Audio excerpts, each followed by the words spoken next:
Esa noche la atención de todo un país estaba puesta en el partido de fútbol entre Argentina y Chile. En Pocito, decenas de parroquianos habían dado cita en un bar para ver por televisión el clásico trasandino.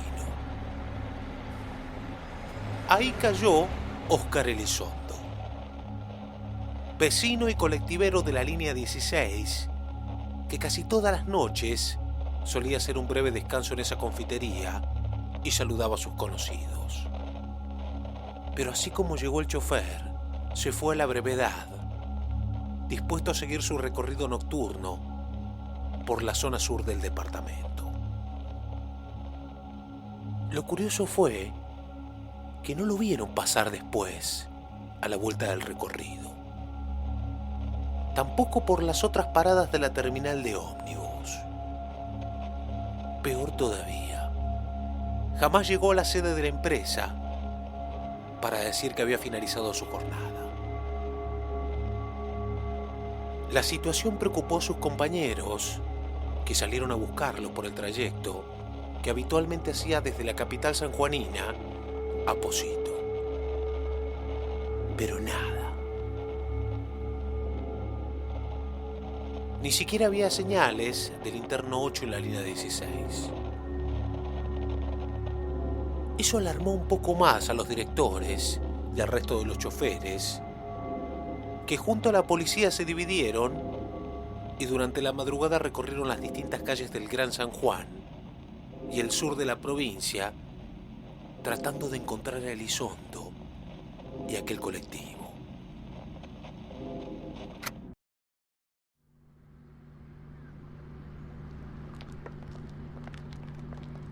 Pasadas las 8 de la mañana del viernes 19 de mayo de 1994, los obreros de una constructora avistaron un colectivo detenido en un sitio desolado del Médano de Oro, en Rawson.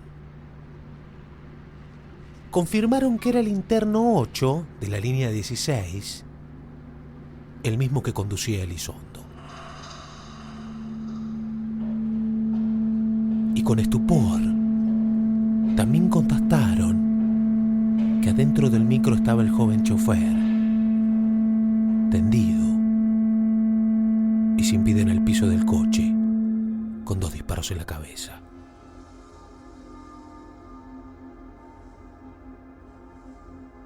Óscar Daniel Elizondo tenía 26 años y llevaba 2 meses casado cuando lo asesinaron alevosamente, la noche del jueves 18 de mayo de 1994, dentro del colectivo 16 de la empresa Mayo.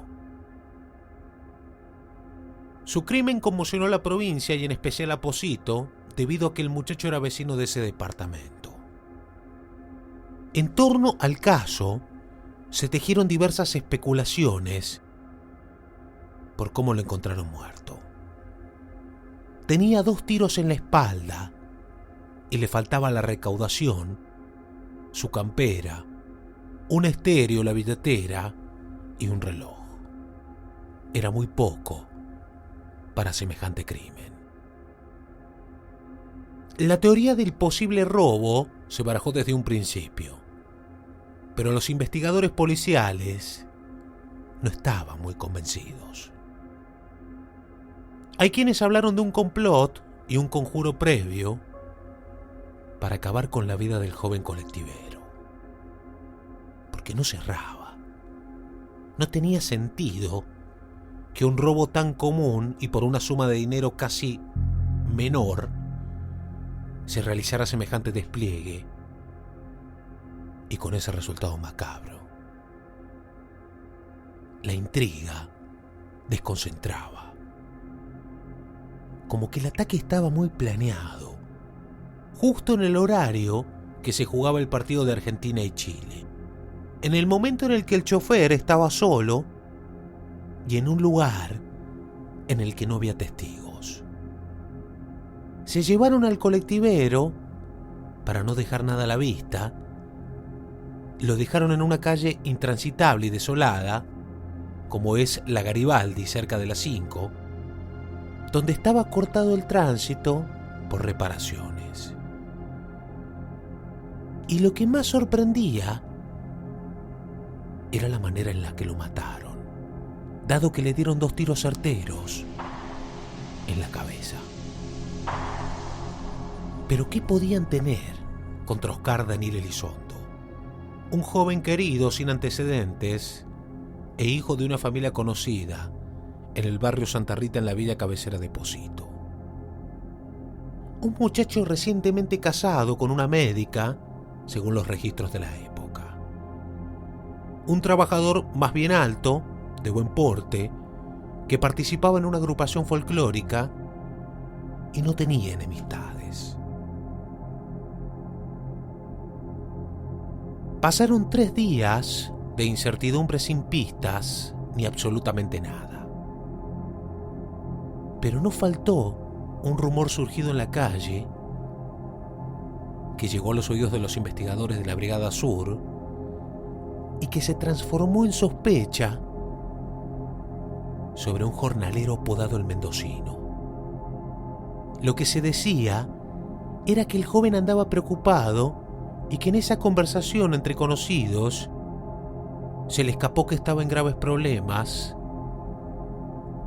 por algo que había hecho.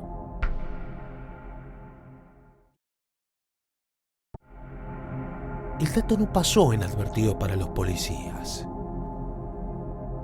El mendocino paraba en la casa de un tal Salinas, que tenía fama de maleante y era de un asentamiento ubicado en las inmediaciones de calle Verastain y 16, en La Rinconada. Es decir, vivía cerca de donde vieron por última vez al colectivero. Sucede que en las distintas averiguaciones que se fueron realizando, los pesquisas establecieron que esa noche Elizondo levantó a un pasajero en la Villa Verastain y lo llevó hasta el final del recorrido, a la altura de la calle 17 y el cementerio departamental. Ese testigo declaró que bajó del micro y el chofer dio la vuelta y estacionó como de costumbre en dirección al norte, como para reiniciar el trayecto de regreso al centro de Pocito. O sea, eso daba cuenta de que el chofer llegó al final del recorrido y de ahí más nadie lo vio. No había otra que suponer que fue atacado en ese lugar, quizás por alguien de la zona. Y en esa línea investigativa, no era descabellado pensar que el mendocino y alguien más podían estar involucrados en el crimen del colectivero.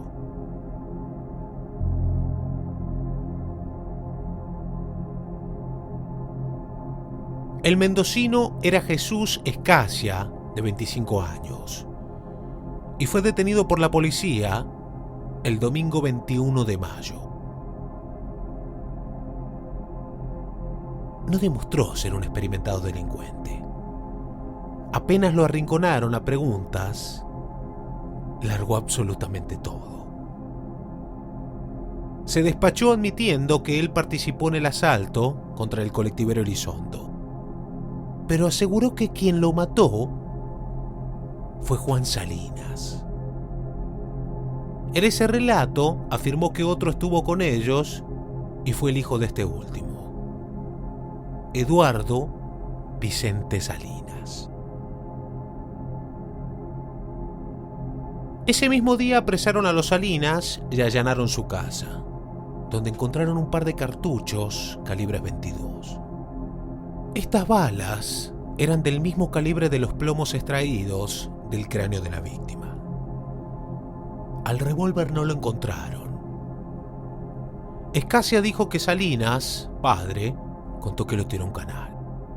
Aunque Juan Dionisio Salinas, de 43 años, y su hijo Eduardo, de 23, se encerraron en jurar que nada tenían que ver con el asesinato de Elizondo, sus contradicciones y otros testimonios los terminaron por complicar, principalmente el del mendocino, que dio una detallada y profunda confesión. Este sujeto reveló que el mentor de todo fue Juan Dionisio Salinas, que esa noche les comentó a su hijo y a él que andaba mal de dinero y que quería que lo acompañaran a robar. El joven agregó que él se negó, pero Salinas padre lo presionó diciéndole: no te olvides que estás en la casa, así que vamos a ir a robar a ese colectivero y no te va a pasar nada.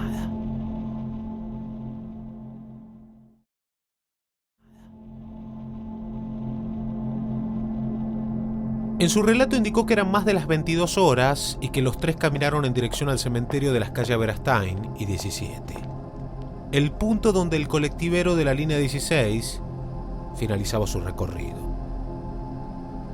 Eduardo Salinas llevaba su bicicleta a la par, que ahí, cuando vieron que el micro arrancaba para iniciar su regreso al centro del departamento, Salinas padre hizo seña a Elizondo y este detuvo el colectivo.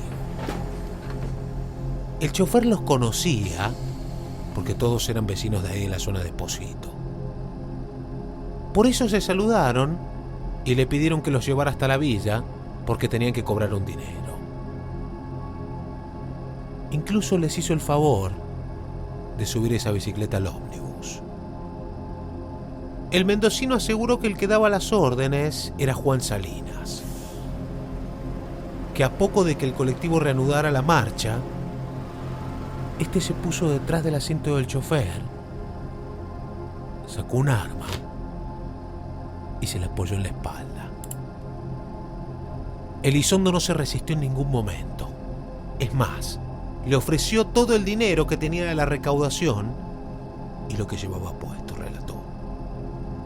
Salinas obligó al colectivero a que se desviara en dirección al este y tras recorrer un largo tramo, ordenó al chofer apartarse del volante y puso al mendocino a manejar el micro, que sabía cómo hacerlo. De acuerdo a la confesión de uno de estos arrepentidos, anduvieron por distintos lugares hasta que desembocaron en la calle Garibaldi, cerca de las 5, en el Médano de Oro. Un lugar donde justo se cortaba la calle en ese entonces. Allí el colectivero se atascó en un montículo de tierra que había en una obra.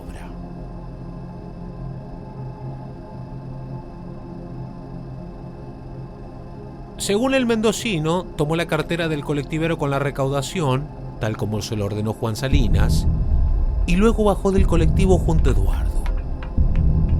El mayor de los Salinas se quedó arriba en el micro con el chofer y a los segundos escuchó 2 o 3 detonaciones de arma de fuego.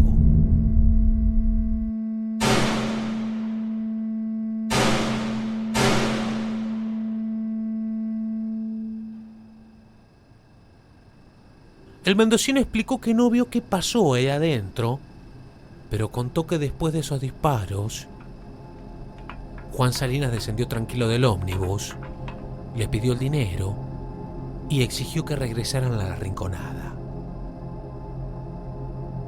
Fue así que Eduardo y él abandonaron el lugar en la bicicleta. Y horas más tarde, ya de madrugada, se reencontraron en su casa y Salinas padre le dijo a su hijo: quédate tranquilo, no pasa nada. Y son como 150, en referencia al dinero robado. Esa misma confesión fue la que se escuchó en el juicio, en junio y agosto de 1995. Juan Dionisio Salinas y su hijo Eduardo no se apartaron de los dichos que sostuvieron desde el principio. Negaron la autoría del asalto y el crimen y reiteraron que esa noche estuvieron viendo el partido de fútbol en la casa de su madre. La defensa citó a los familiares para respaldar esa versión, pero los testimonios fueron contradictorios y diferían entre sí. Por otro lado, los Salinas declararon que cuando se retiraban de esa casa, se cruzaron con un vecino. De modo que esa persona podía dar fe que estaban allí esa noche del 18 de mayo de 1994. Sin embargo, ese vecino fue a declarar y dijo que todo era mentira. La prueba más contundente fue la versión del mendocino, que no solo comprometió a los Salinas, sino que se autoincriminó. A eso se le agregó las pericias balísticas, que confirmaron que esos cartuchos calibre 22, encontrados en la casa de los acusados, correspondían al mismo lote de los proyectiles que dieron muerte a Elizondo. Lo confirmaron porque los plomos extraídos a la víctima presentaban cortes y rayones en las puntas. Y esas mismas marcas tenían las balas secuestradas al principal sospechoso. Las habían modificado con un cuchillo para hacerlas más letales. Los jueces Juan Carlos Peluc Noguera, Ramón Avellaneda y Félix Herrero Martín arribaron a la conclusión que los tres actuaron en el atraco, pero no todos tuvieron el mismo rol y responsabilidad.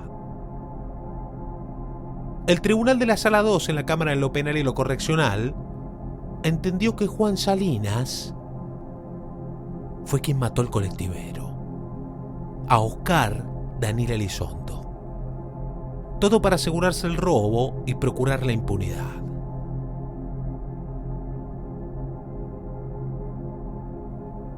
Por tanto, lo condenaron a la pena de prisión perpetua como autor responsable del delito de homicidio criminis causa y robo agravado. Esto por el robo del micro. Su hijo, Eduardo Vicente Salinas, fue sentenciado a 5 años de prisión por participación secundaria en el delito de robo agravado, en tanto que al mendocino, o el arrepentido, le dieron 8 años de prisión como partícipe de ese robo. Y hoy en día, todos cumplieron con esa condena y se dice por ahí que andan caminando por las calles de Pocito y de Rawson.